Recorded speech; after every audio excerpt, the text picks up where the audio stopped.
All right, we got a special episode of Running Errands. I've got in the house here the one and only DJ Chill Will. How you doing, buddy? Good, man. How are you? Nice to see you. Thanks for coming out. Yeah, no, man. Thanks for having me. This is different. I gotta say, Will came out. He's been showing me a lot of stuff. I'm trying to improve the show, get better lighting, get better. I have some of the technology. I just don't know how to use it. And Will was teaching me. Unfortunately, I'm so much like Robinson Crusoe that my battery died before we could even use my camera. So, it's all good. Yeah, we went back to basics. We'll do this like this, but let's start with something fun.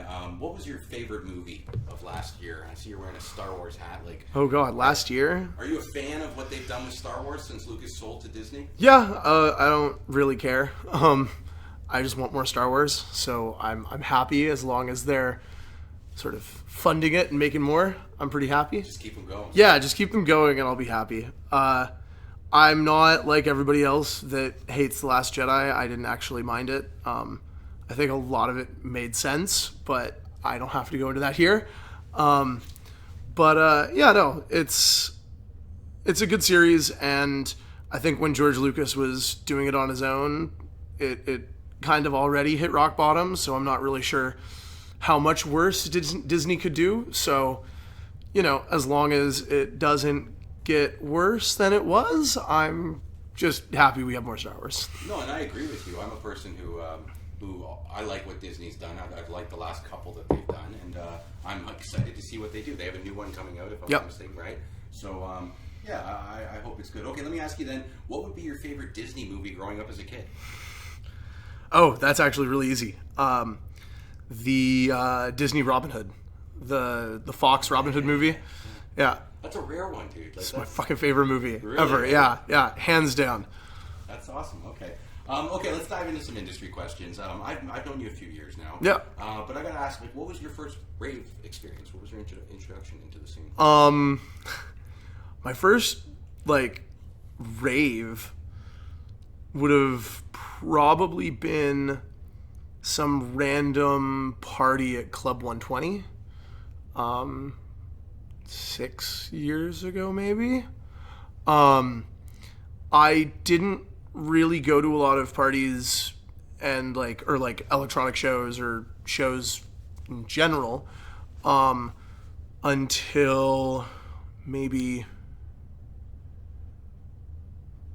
2014, 2013. And that was when I went to a few shows and then I started shooting shows. So I sort of made the transition pretty quickly from going to shows to wanting to do something at shows, not just going to enjoy them. Mm-hmm. Enjoy them, but also be involved. Yeah, as I'm sure you know, being an MC, there's a difference between just going out for a night and going and either performing or, in my case, shooting a show. I'm a photographer, by the way. That's right. Chill Will, aside from being a DJ, you do photography. First time I met you, that's what you were doing, actually. And I often say that with jungle drum and bass, that it's more than music. It's a way of life, and that we don't need people that just listen to the music. We need people to somehow be involved. And you've been involved in many different facets. I got to ask that then. So what got you into spinning? Were you into turntablism and stuff before you got into the scene, or has that been something you've done since you started listening to jungle? So I'd always wanted to DJ, but the cost, the barrier to entry, was always something that I never sort of had the will to go through with, because at the time I didn't have friends that had it. I didn't have friends that had digital vinyl systems.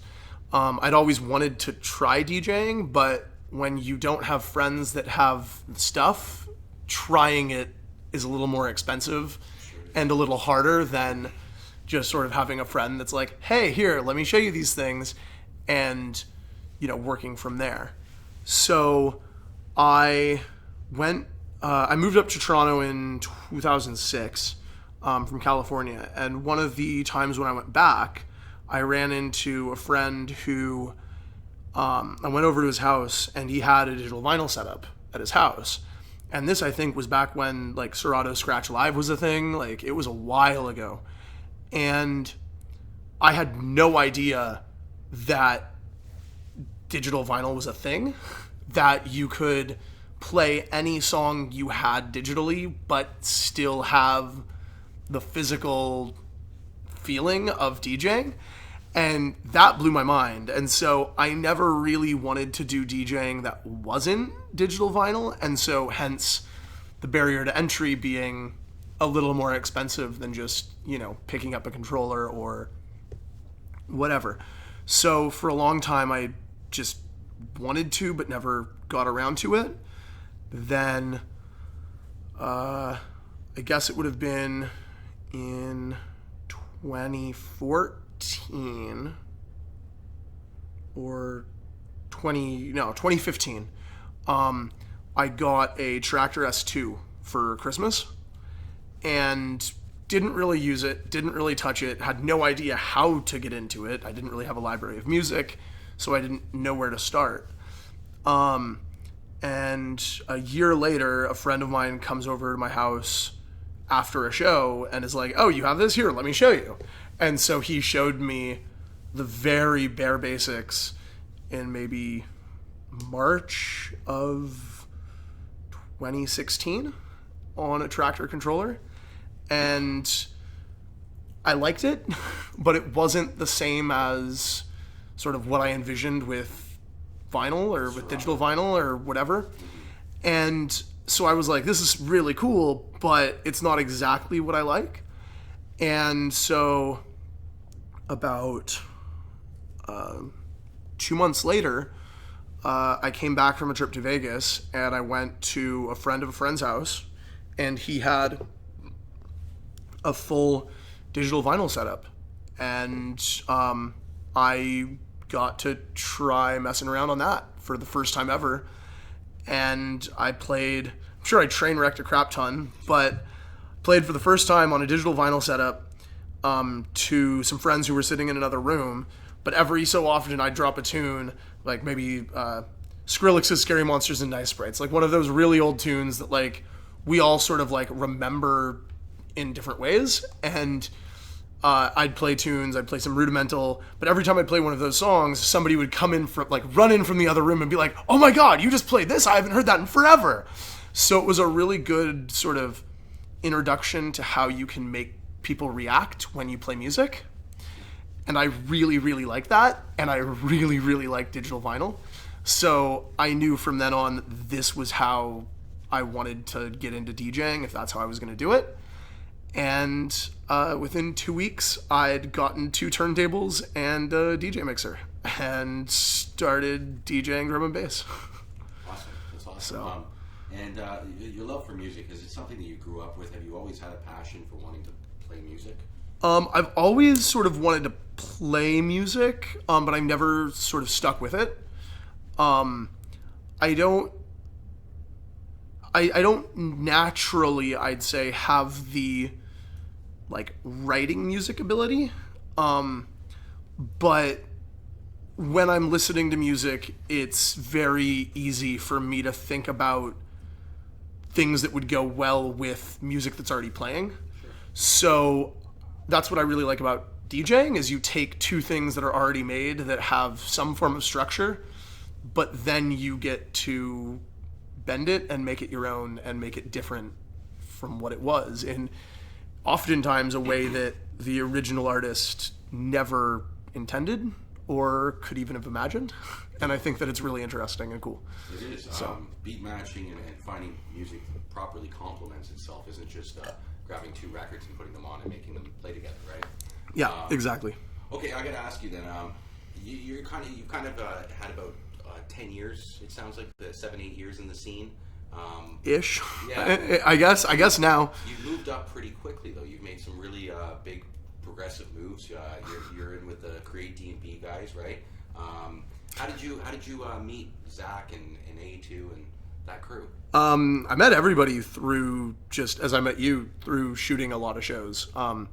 Because the way that I got introduced to drum and bass was a boat party in Toronto I think it was the summer of 2014.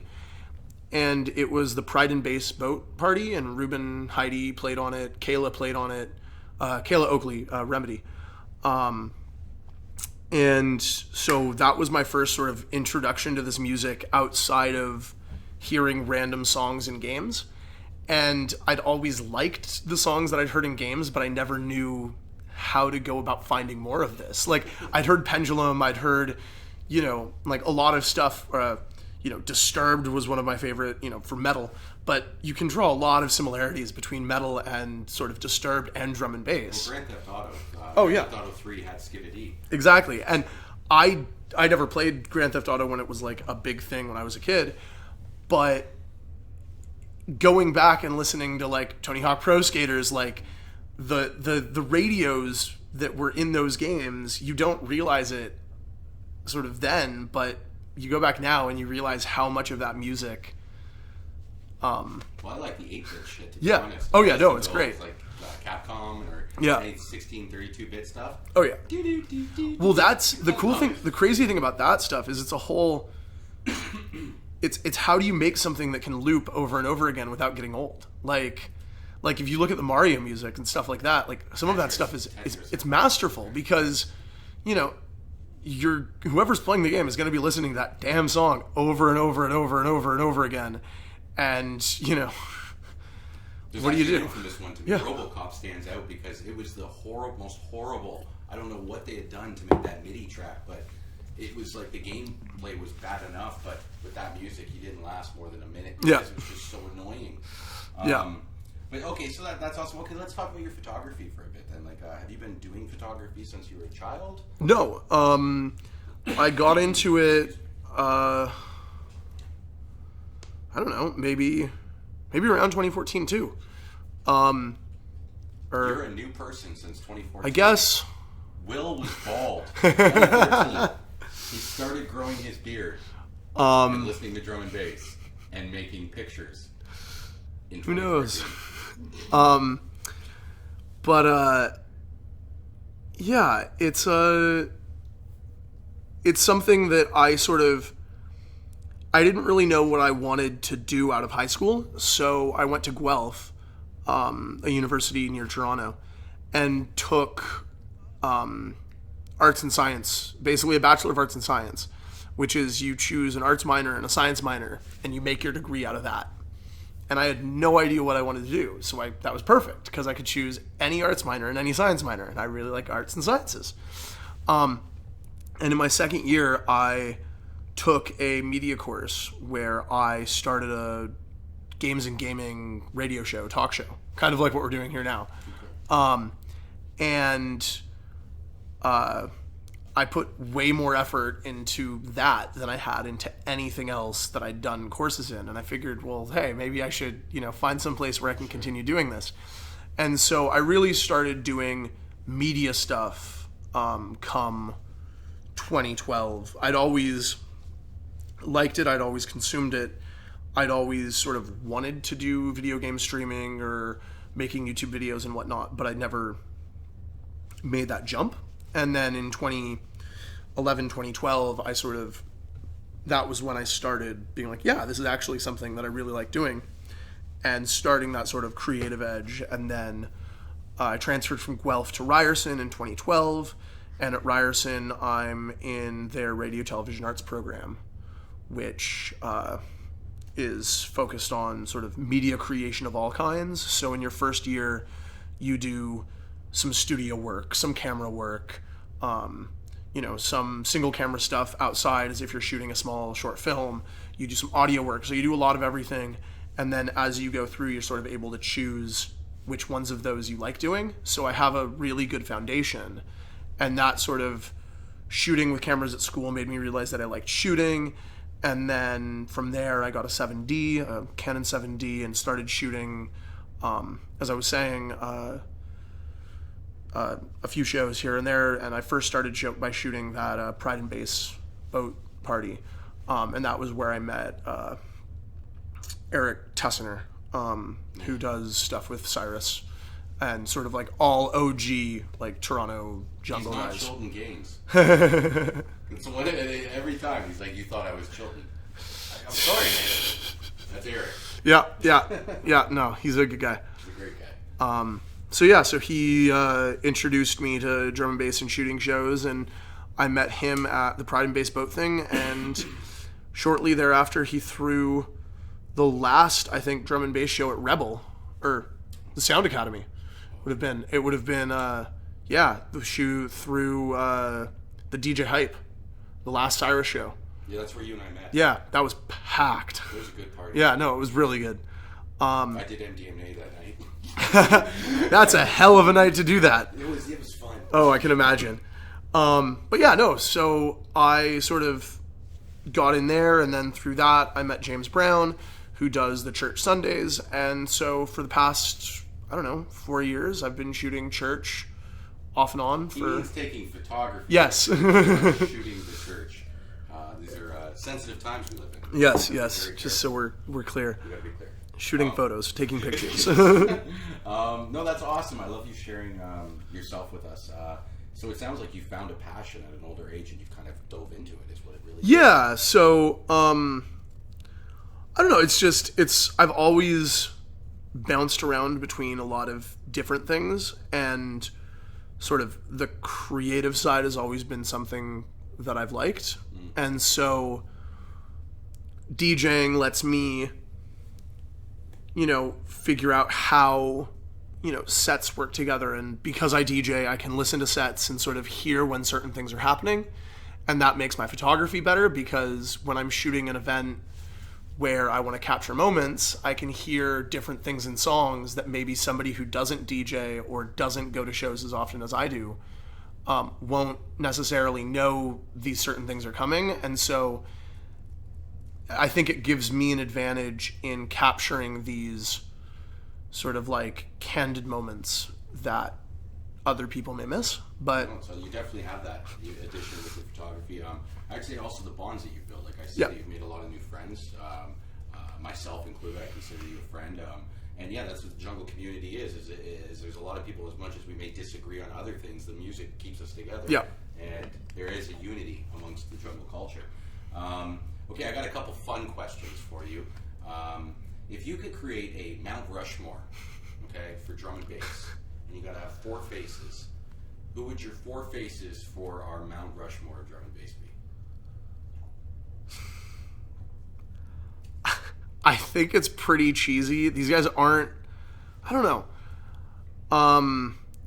It's no cheesy. No, so the thing is I think it's the standard. I don't think I can, because while I would want a lot of people up there, I think You could give different categories. no, I'll give you that. like Rudimental, it's 7 people or something like that. So I think different artists and different bands have different things to give, and so like Rudimental, I think they have something where, like, I was in Vegas and I heard the Rudimental song that they just did with Macklemore and Jess Glynn.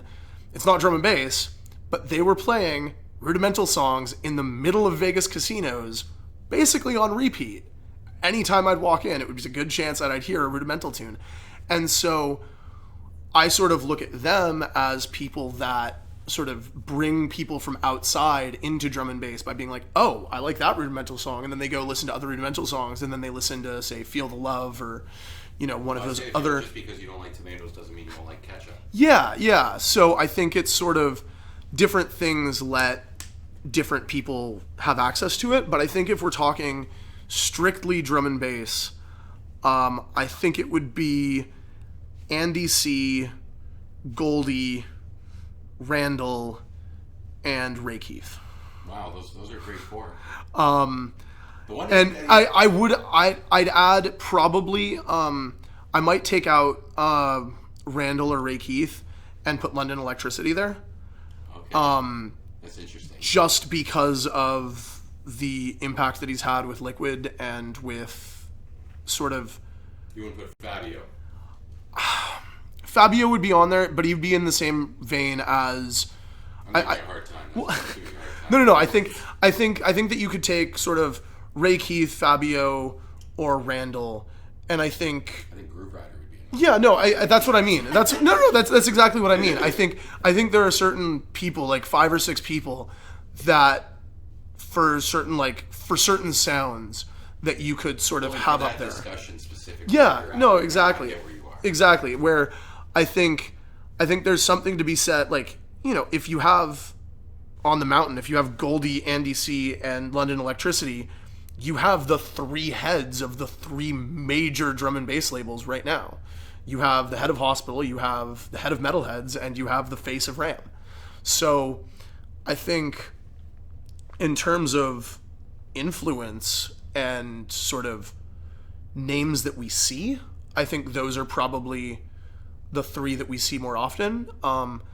Isn't Polaris working with Hospital? Yeah, Vlad Polaris, a Toronto guy. I actually, to be honest, I'm going to have him on the show. That's going to be a good interview. Well, and the thing that was interesting was we were going to do an interview, and then he asked me to talk to his agent, which you don't get very often from Toronto artists, right? So I was like, okay. Yeah. And then I get the email from his agent, and it's at Hospital Records. Yep. And so I asked Brown, I'm like, Brown, who is this? He's like, dude, that's the guy who runs Hospital Records. Yep. You're talking to him. Yeah, Tony Coleman. Tony, yeah, Tony Coleman. That's London Electricity. So he's like, he was very nice. Oh, Very no, nice guy. he's one of my favorite podcasts is the Hospital podcast hosted by London Electricity. I didn't even know he had. I gotta. Listen. Yeah, it's Well, and that guy, Polaris, every has- week. he's Oh got God. some interesting stuff coming. Oh up. yeah, no, Vlad is extremely good Yeah. at what he does. I look forward I to love that. his sounds, and he's gonna go places. He is, So. and he's a very nice person. Yes. We're going to have him in April, so look forward to that. But okay, we got one final one. If you've watched my podcast, I'm sure you've heard this. It should be interesting, I think, because a lot of the people, when I ask this question, it's about the old rave, and they start digging into what the rave used to be. But for you, I find it'll be unique because it's a newer experience. Okay, if you could put 5 items in a vault that would encapsulate our jungle culture, what would those 5 items be? And I say this because a lot of people, they're like, AWOL tapes. And I'm like, I get you, man. I grew up on, but you didn't grow up on AWOL No, tapes. I have no idea what you're talking about. To be honest, AWOL was an old party, and they used to have tape packs Yeah. that record the parties. So, I think,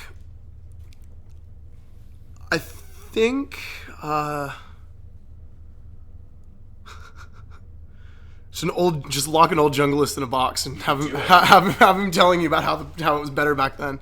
You could throw one of them in there. They're fucking big pants. There's enough of them, yeah. White shirt. No, but Hold on. Do you not see them on Facebook, even the bitter ones? Oh, yeah. There was recently a guy who said something about, don't tell me it's like the old days. I was there for the old days. You guys don't know. I lived it. And I'm like, what?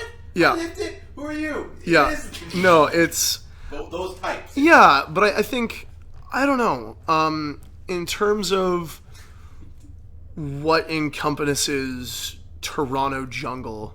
It doesn't have to just be Toronto. Well, You can do, okay. And you can put a whole club in there. You can put a whole, like you said, you can throw a junglist in there.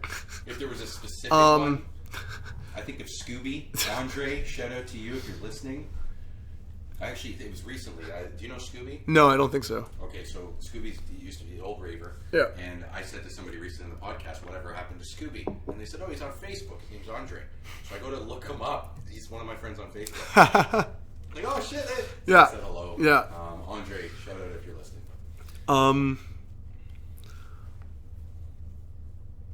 I don't know. Probably Timeless. I think you'd have to throw Timeless into a box. Okay. For what's had an impact in the Toronto scene, I think it's definitely been Timeless, and I think your crew. I think you guys are, honestly, I'm not saying it to flatter you, I'm saying it because it's true. What's happening... that means a lot. That really does. What's happening with Create DnB and your little clique there, you and Trupa and Brockout and Z and A2 and White Wolf and Caddy, you guys are really making, putting Toronto back on the map. Thank you. No, you are. It's great. And I love that I can honestly turn on a Toronto set and be proud of what I'm listening to. That means a lot, man. It's good music. It's not, oh, I guess this is Toronto, so I'll appreciate local. No. This is good music. It's us putting on a party. Recently, you guys did the party on Friday. I was unfortunately not able to. No, don't worry about it. But I looked at the lineup and I was like, what? That's an awesome lineup. And it's not. There's no UKs. There's nobody from out of town. It's all Toronto locals. Yeah. So I'm going to throw that in for you. Thank you. I'll take that. Thank you. Crew is going to be in the ball. But yeah, I think it sort of depends how you want to look at it. And I think this is one of the things that we're trying to do a lot is there's a lot of people that are trying to and as you said, reminisce sort of about the good old days and how it was. And, I've heard stories about the Better Living Center and, the massive parties at the docks and, all of these different things. But, as you were saying, for me, I never experienced any of that. And for me, a bunch of people sort of semi-complaining about how something is now without doing something to try to make it better just sort of seems counterproductive. And so, yeah, sure, things might have been done better then, but like, okay, what are you doing to make it better now? Like, what are you doing to bring back the old times? Like, are you every once a year, throwing a massive party someplace? Like, no, they're just complaining about it and they're just bitching. And so, one of the things that I find is, we do have to get new people into drum and bass, and we need to get more people there, and we need to open it up to, and I don't mean that jungle's closed, but I mean, if you go to a jungle show, you're just going to hear jungle and drum and bass. And one of the things that I think we need to do is we all sort of, in Toronto, and really collectively, we need to work together to sort of introduce different people to different types of electronic music, because, I came from dubstep and found drum and bass, and that's my love. And other people come to drum and bass shows and then they find dubstep, and then that's what they love. Or they find techno, or they find house, or they find any one of the thousands of subgenres in electronic music. And I think there's a lot of sort of like, come to my party, not others. And I think if we can open it up and make things be more sort of collective and support everybody and do more multi-genre things and, get it in front of people, I think we'll have, quote unquote, the good old days. But I think it's just, we need to get things in front of people. Well, one thing I want to say is the unification you're talking. I do know what you mean about the division. I like to say that it is breaking down with guys like we were talking about Brazine, working with people like Last Planet, working with the guys from I don't know who's throwing the parties at Nest, but Massive and Brown James and Lush and Marcus. Everybody is working together to try and to bring, I guess, more shows to Toronto. Sorry, go ahead. Oh no, I was just gonna say, I think there's something to be said about, like, the thing that I love about Toronto, every single weekend day, there's a drum and bass show. The thing that I hate about Toronto, every single weekend day, there's a drum and bass show. And it means that everybody is doing their own thing. And unless we get more people coming to shows, we have the same, as much, like, I love seeing everybody, but not everybody can go to 5 shows a weekend or 4 shows a weekend. No, and what it comes down to is people don't get played at the spots that they want, so they throw their own parties. To a certain extent, there is that. That's what ends up happening. Is you get a guy, he'll never get to play at the Nest Jam with Randall and GQ because that's going to go to a Marcus, a Lush, a Brown, or one of those guys, no matter. That's what they feel. So what they do, they start their own party, right? Yeah. And then, you have what we're talking about. But and I think what we need is we need to do more multi-genre shows where we get people. I think we need more people, like, because if somebody doesn't know that drum and bass exists, they're never going to come to a show, even if we're throwing them every day. But here's the thing, when you look at why we've evolved out of it, it's because it wasn't working. I get what you're saying, but I don't know. I haven't seen any. That might have been the case, but I think it's also the case where, again, as you were saying to me, like, I haven't been here for a decade and a half, and I think there's something to be said for things may not work then, but like, I don't. As much as I love drum and bass, and as much as I love it in the city, I don't know how we get more people into it if we don't. We start throwing all ages parties. But that's my point. How do you get them? Whatever the case may be, you need to get it in front of people, and whether that's through all ages things, whether that's through multi-genre things, you have to get it. Whatever that's the thing. Like it's publicity and promotion of anything. It's you have to get what you do in front of the people that the problem want to do it. What happened in the past is it wasn't just the music. The music is a type of person as well. So they threw something called the Cutting Edge Music Festival, where they combined Edge Fest with Wenf, and they had a big party, and they had Alexis on Fire, Scarlet, Andy C, Ronnie C. You know what I mean? It was like this big match. Yeah. What ended up happening was all the junglers stayed on one side of the party, all the rockers stayed, and they did not mingle. No, and I think... Hold on, let me finish. They did that for 2 years. Yeah. Until they decided to just separate it. And Yeah. WEMF went back and Edgefest went back. But they also, if you look at Big Bud, Yeah. right, that was also would be like trance and house and stuff in one room, and then you'd have jungle, drum, and bass in the other. The venues just don't support Well, that. and I think that if you have, as you're saying, like if you have the venues where you can have 2 rooms, I don't mind that as a multi-genre thing, because then you get somebody who's, you know, high or drunk or whatever, stumbling into a room and being like, wait, what is this? That's how I learned about and jungle. and you have it go the other way too, where you have somebody who's dragged to a jungle show from their friend, but then they walk into, say, main room of Rebel while like jungle's going on inside, and they're like, holy crap, I love psytrance, or like whatever the hell is playing. You know what happens? And I think that what we need, and I don't think it can be any kind of jungle or drum and bass. I think it needs to be curated, and I think it needs to be. And again, this is just me, like, as somebody who's not really throwing shows or doing things like that right now. Like, it's just what I think is we need somebody that, you know, it can't go from like techno straight to like Andy C dropping bangers for an hour. Like, you need to sort of work it up, or if you're catch up to raw tomato thing. yeah, You exactly. eat some ketchup, maybe some tomato sauce. Yeah. Or you'll eat some tomatoes. Yeah, sort of that way. Like, and for me, I didn't like Mr. Happy when I first started listening to drum and bass. I really didn't. Now I kind of do. It's grown on me. I really didn't like Jump Up when I first started listening to drum and bass. Now it's kind of grown on me. And, you know, what got me into drum and bass was Liquid and was Rudimental and was, as you were saying, Polaris's style of music, London Electricity, all those guys. But through that, I started getting an appreciation for the other kinds of things. And so I think it kind of goes both ways, where, you know, I may not be the biggest fan of insert genre here, but if I go with friends to a show and, you know, I can appreciate the artist, I can appreciate the mixing, I can appreciate different things about it, and then maybe I find a subgenre that I didn't know about that I like. Or maybe I like not this type of house, but this type of house. Or maybe, you know, whatever the case may be. And I think the more we have that, the more we get what we need in the scene. And that is, and in any scene, you need younger people and you need people to discover it, because you're only going to have the same people coming for however long.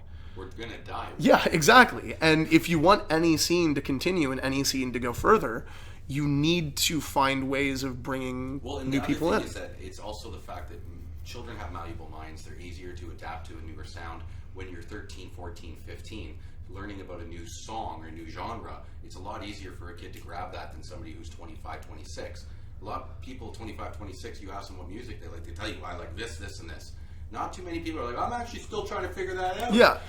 Well, and that's the thing where I think it's sort of like, you know, with Rudimental and whatnot, or like with drum and bass, if somebody's like, I like metal, you can show them certain kinds of drum and bass that sort of go to that side. Well, and neurofunk, right? Yeah, or or if somebody says jazz, like you can find super jazzy Liquid and you can send it to them, Electricity, right? and it basically sounds like jazz, and you know, but it has these sort of this drum and bass aesthetic, and it's That's with hip hop heads. I always try and find Yeah. something MC watch. Yeah, no. Some Skip a D on it. yeah, that's sort of what I mean. Is there's, I think there are ways to get people into different things. It just has to be the right way, I if agree. that makes So sense. The problem is when you broadcast, you don't have the ability to No, individualize. no, and You the thing can't is, say, okay, the radio's going to play something right now that every person listening to it is No. going to like in their own way. no. You have to pull them aside and go, what do you like? Let me play something for you. What do you like? Let Yeah. me play something for you. Well, and you that's- can slowly convert a Yeah. bunch of people. Well, and that's the thing where I think the great thing and the terrible thing about the internet is that it means people can stay in their bubble. If I only want to listen to drum and bass for 20 hours a day, 24 hours a day, 7 days a week, I can do that with the internet. I can find streams online from all around the world and never be exposed to anything but drum and bass. And you can do that with house, and you can do that with techno. So I think while we have the ability to broadcast to everybody, having that ability has also sort of narrowed what people search, because people go to what they know and what they like and what they enjoy. And that's where I think it really needs to be shows. Like there needs to be, I think, that physical element, because like I'm not gonna go and put on, like, I don't know, a country album. But like if a friend is like dragging me out to go to a country bar because they want to go and we're going with a bunch of friends, then I might find a country artist that I would have never found because I don't push myself to go to those things. Well, and I think a lot of people are like that. Country music also could be appreciated on a home sound system where jungle cannot.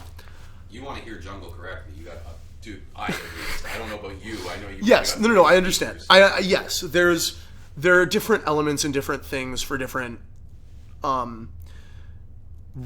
There's different ways to appreciate it, I think, and I think for me, I hear different things when I listen to it in different places. When I go to a sound system and I listen to something out in the club, it generally has more emphasis on the bass, and sometimes a lot of the like really intricate high note stuff doesn't come across as well, or the stereo separation, because most clubs are in mono, doesn't necessarily come across as well. Also, a lot of DJs play compressed. Yeah, and so proper bid track. yeah, and so I think there's something to be said for, you know, listening to jungle in your car. Like I think there is something to be said for, enjoying whatever type of music is anywhere. Tell you though, me personally, whenever I have a tune, I do make music. I say to the guys, I cannot tell you until I hear it in the club. Oh yeah, I need to hear it on the real system. No, there are different things, and that's the thing. I think it's sort of like, are you listening to enjoy it, or are you listening to it critically? And if you're listening, exactly, and if you're listening to it critically, then of course you're going to be like, oh, this doesn't sound right, or this could sound better, or whatever. Whatever your thing is. But I think I don't know if I would say amateur. I think it's just sort of like, what are you looking to get out of your listening experience? And I'm saying my criticism. Oh yeah. When I hear something I don't like, it's usually because it's amateur. Oh yeah, no, entirely. But I think it's sort of, it's asking that question of what are you trying to get out of it, or what is there? And I think and I think that's one of the things where if you listen to a decently mastered tune, ideally mastering makes it so that it sounds okay on pretty much everything. You can get different things out of it, and you can, obviously playing a tune at, I don't know, Timeless is going to sound different from... They got a good system. Yeah, playing a tune on hold on. whatever. What I would say, let me explain that. What I'm saying is, when I hear like a sample that has not been dissected correctly, it sounds very mundane. That's what I consider amateur. If something hasn't been mastered, that would be totally another level. Yeah. But no, sometimes people will send stuff to me, and I'm like, I know where you got that sample. Yeah. I can hear, like for instance, there's certain guys that you can identify their samples. They've made something around it.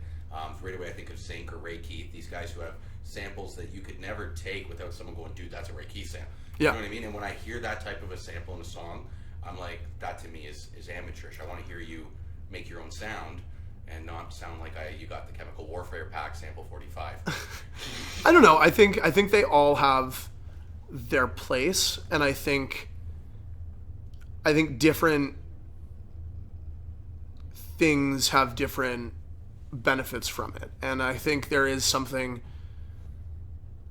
to be said for, getting a sample pack that has the drum that you like the sound of, and instead of spending, 45 hours to make that one sound. I'm not saying that you have to make the sound originally. I'm saying I know. Once you have it, you should manipulate it and make it your own sound. Yes, but I think there's also the thing of, I don't know if you have to make it I don't think everything has to be your own thing. I think the great thing with sample music is that we have the ability to sort of hear that and trace it back to where it was from. Like when we listen to drum and bass, and when we listen to jungle, and we listen to the Amen Break, like, unless somebody's gone out and recorded their own new version of the Amen Break, they're using break that's been cut up from the Winstons. The Smiths, isn't it? Uh, I know, it was a 1960s it song. was, yeah, it was Amen Brother by the Winstons. Yeah. It was the B-side. Amen Brother. Yeah, the song by the Winstons. And they But weren't paid for it. and so yeah, no, and so that's the thing where it sort of and that then is a whole other ethical question, and you run into whether Let's speed it up and get to the Yeah. point where they weren't paid for it, but now you got a sample company that can sell the sample so you can make songs with it, but you can't use their sample pack to make your own sample pack. So But- they've claimed the copyright to that so, sample. but you can go record your own version of the Amen Break, and you can sell that. Yes. No, you don't, because that's the thing. It's not. You don't have to. You can hire a session drummer, have them Yes, to definitely. play it, and you can record it, and you can use it, and you can sell it. Right.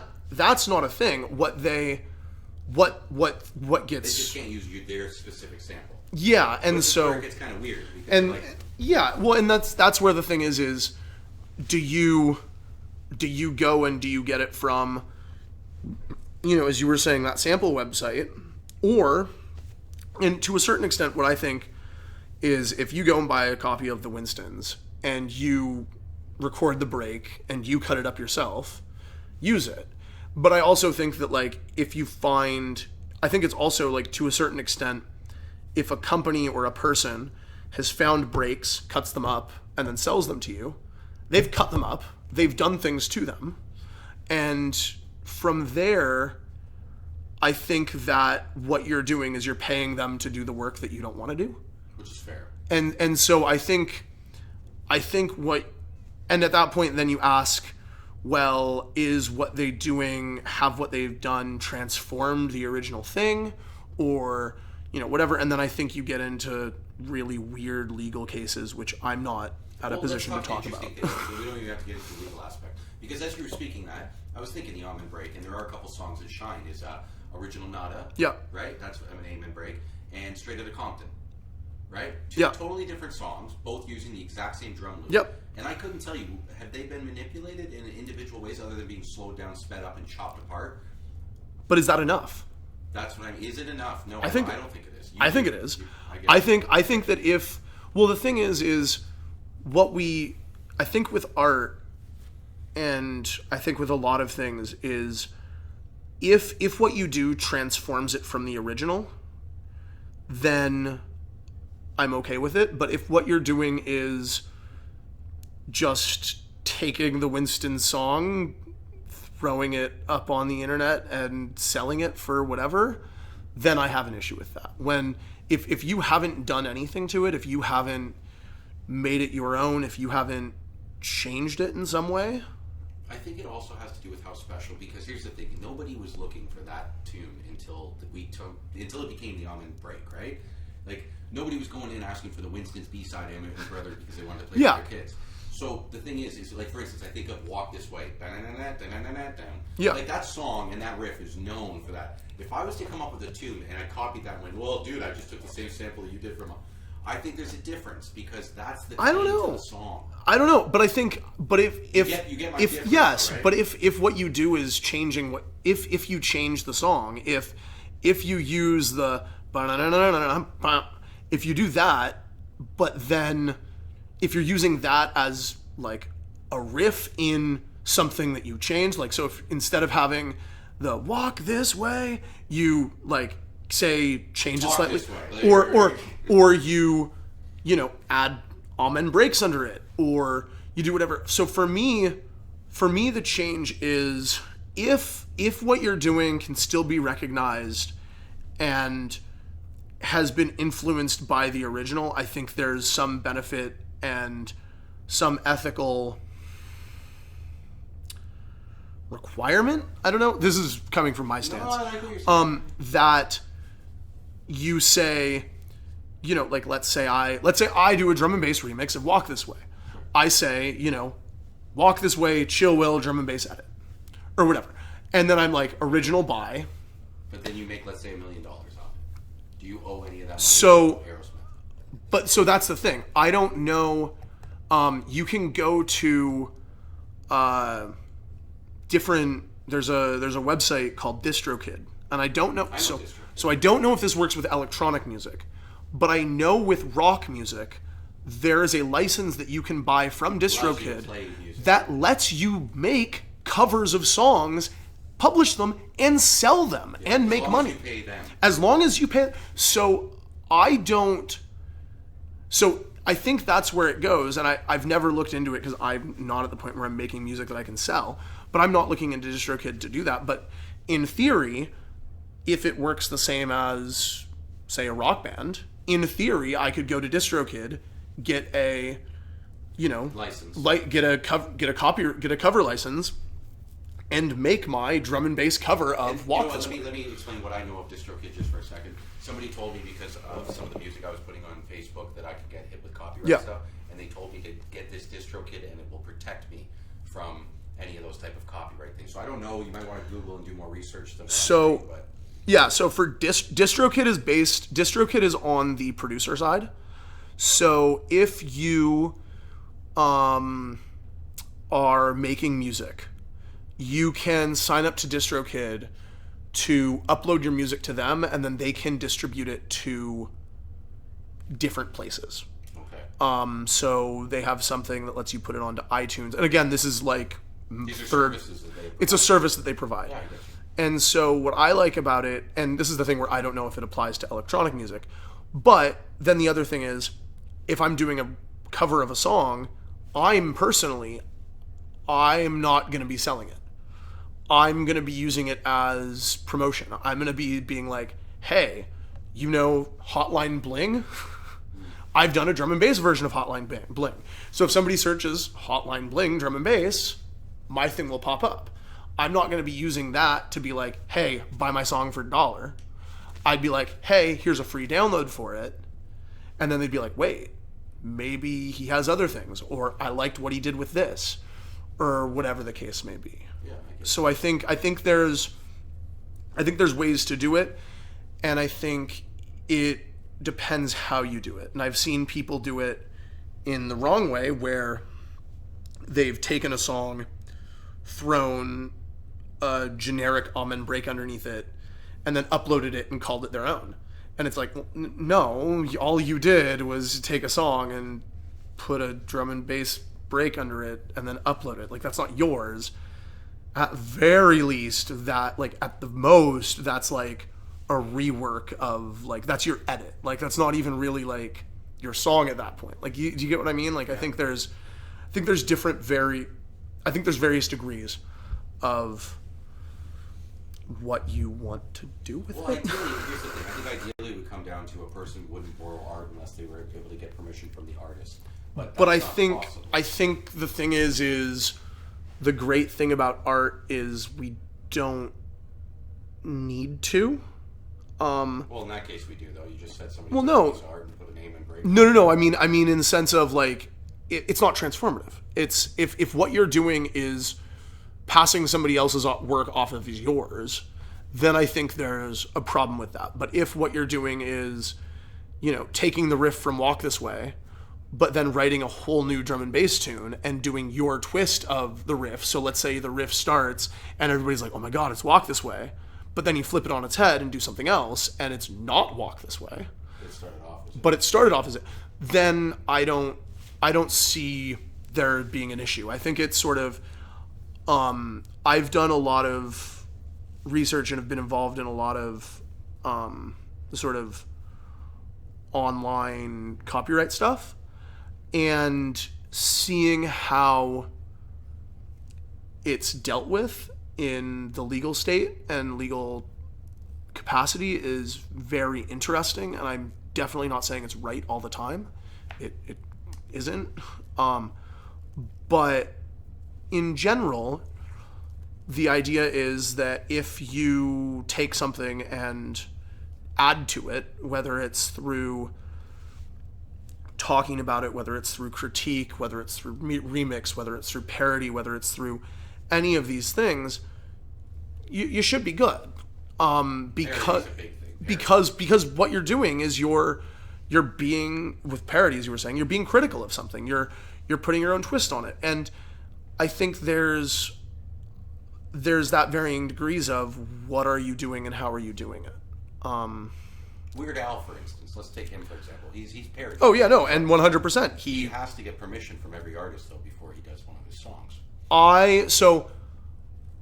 I don't know if he has to. I don't either, actually. As I said, I being a person, and I think him being who he is, you think he does I it think he respect? would because he's ethical. I get you. But I don't know if he legally has no, to. but That's no, what I'm saying. he doesn't. There was a, I think it was a Hot Ones interview. For anybody that doesn't know, Hot Ones is a Will's porn name. Sure. It's a interview show where they eat progressively spicier hot wings. And so each question, the interviewer asks the celebrity, what's going on. And, it goes from things like Tabasco At to... first I thought it was stupid, but as you're explaining, I Yeah. want to see this. Oh, it's a really good interview show. But there was an interview with an artist, I forget who it was, and he asked him exactly what you said, which was, so, back when Weird Al did like a thing about your song, like you really didn't like it, did you? It was Coolio.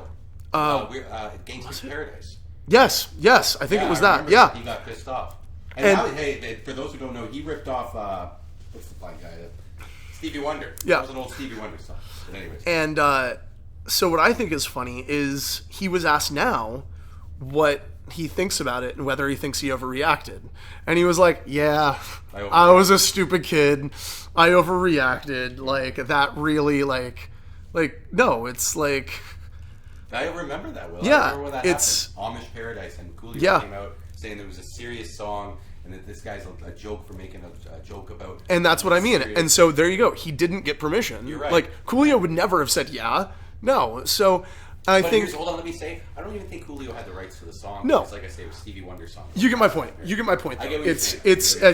I think it's sort of, there's the side of, if you're an artist and you know that you can do it, like there's the question, and it always, I don't know if I have an answer, and I don't think anybody really does, but there's the question that artists ask themselves all the time: is it better to ask for permission or ask for forgiveness? Forgiveness.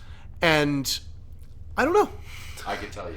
No, Personally, but that's my answer. but that's what I mean. That's what I mean. I think both have their places, and I think In the business world, honestly, dude, I've always said, if you're a person who's asking for permission, you're never gonna make it. You gotta always be willing to accept I think both of them have their place, and I think it's important to know when, as you were saying, when it is important to just do it, and I think it's also important to know Yes, you're right. when it's better to actually ask. And I think both have their ups and downs, but I don't know if you can ethically say that one is better than the other. And I think that's just an interesting question that people need to ask for themselves and come up with their own answer. It's a good way to sum that up. And you know what? I want to bring it back because the original question that got us into this Sorry. discussion was the items in the vault. We'd already gotten 2 items, and we were on to a third. And I think the aim and break, based on that discussion there, Yeah. I think a third item to put in the vault would be the aim and break. Could you give me 2 more items that we can put in this vault?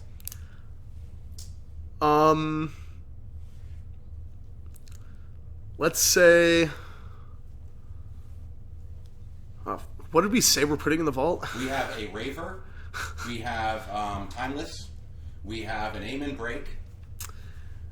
I put create DnB, so sorry. There's 4 things.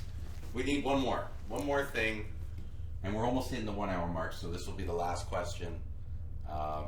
And well, thanks. I want to say thank you to everybody who actually tuned in. This has been a fun chat. Yeah, man. Thank you. Good Thank time you. Talking to you. We'll definitely do it again too. Yes. I gotta improve the setup. Like I said, we're gonna get the lights that Will was showing me. It's gonna be a lot of fun. Yeah, better cameras. I did get to tell you, I am gonna get these little cameras. I'm not gonna use No, I like how it's turned out right now. This dude. isn't bad. No, right? man. No. But no, I want to get multiple cameras so that Oh, we yeah. can have better angles and better lighting. And yeah, we will improve this. But none of that stuff is going in the vault. What is going in the vault? What is going in the vault?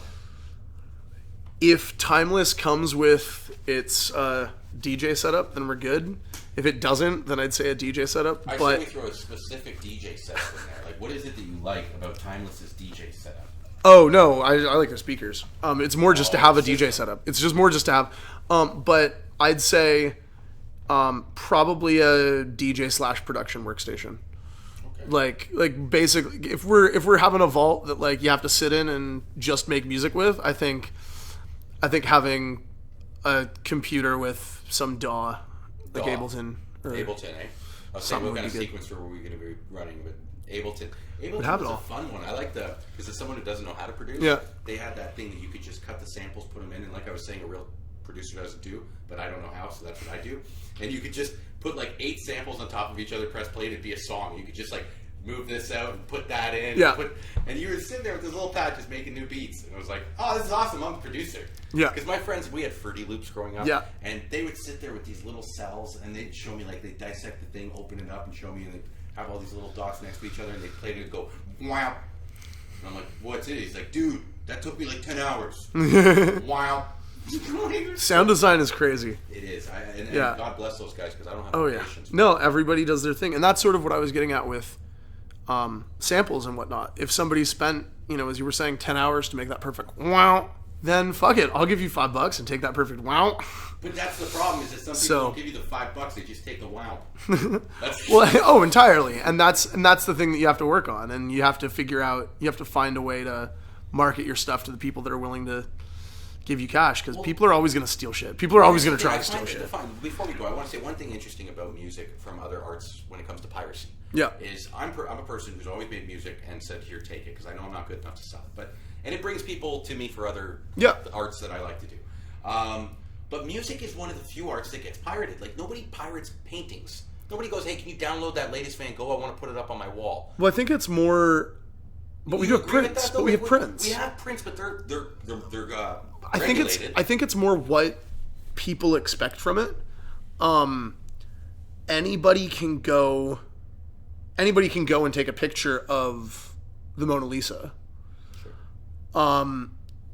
Can you take a picture that's good enough to blow it up and like put it on a wall? But that's another question. I guess. And I think it's I think it goes to the ease versus, and it's the rise of streaming, whether or not we like or approve of how much artists get paid through streaming, but it's the rise of streaming. It's if you can pay. Say, painters though, I don't think the painting market has taken the hit like the music. Well, no, but I think it's more.